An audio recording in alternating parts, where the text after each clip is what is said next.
Welcome to the Enchanted Storyboat. Today we will be reading Alexander and the Terrible, Horrible, No Good, Very Bad Day. Written by Judith Viorst and illustrated by Cruz. I went to sleep with gum in my mouth, and now there's gum in my hair.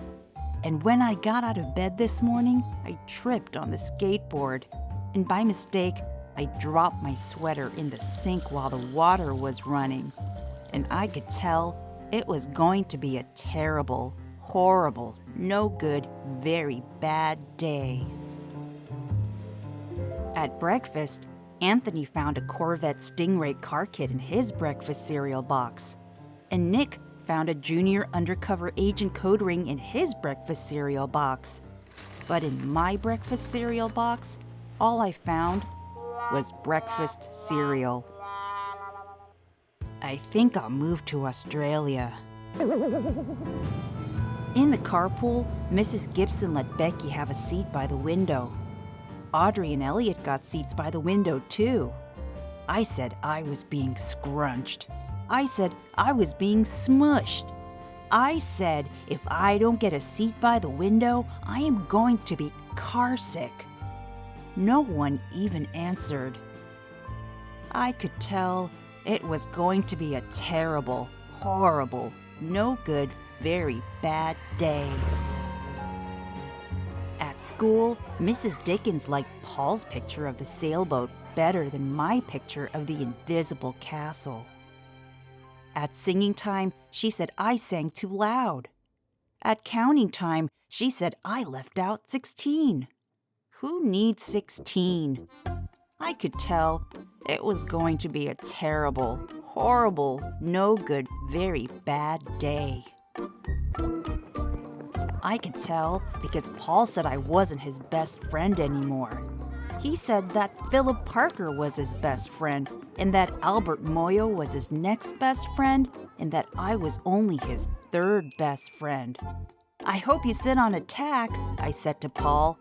I hope the next time you get a double-decker strawberry ice cream cone, the ice cream part falls off the cone part, it lands in Australia. There were 2 cupcakes in Philip Parker's lunch bag, and Albert got a Hershey bar with almonds, and Paul's mother gave him a piece of jelly roll that had little coconut sprinkles on the top. Guess whose mother forgot to put in dessert? It was a terrible, horrible, no good, very bad day. That's what it was, because after school, my mom took us all to the dentist, and Dr. Fields found a cavity, just in me. Come back next week and I'll fix it, said Dr. Fields. Next week, I said, I'm going to Australia. On the way downstairs, the elevator door closed on my foot.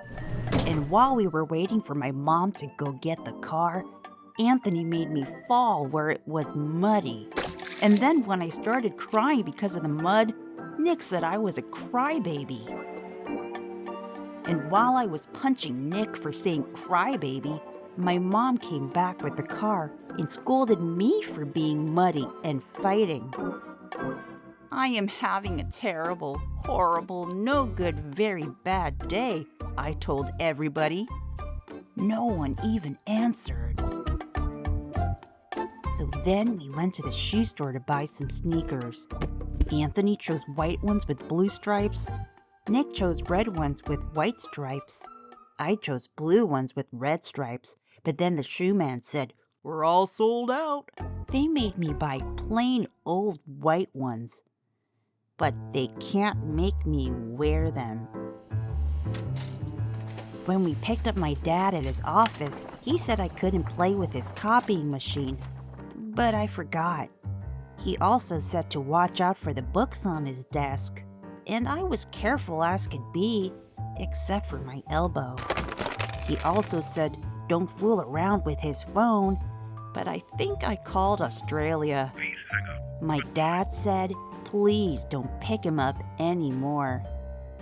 It was a terrible, horrible, no good, very bad day. There were lima beans for dinner, and I hate limas. There was kissing on TV, and I hate kissing. Ugh. My bath was too hot. I got soap in my eyes. My marble went down the drain, and I had to wear my railroad train pajamas. I hate my railroad train pajamas. When I went to bed, Nick took back the pillow he said I could keep, and the Mickey Mouse nightlight burned out, and I bit my tongue.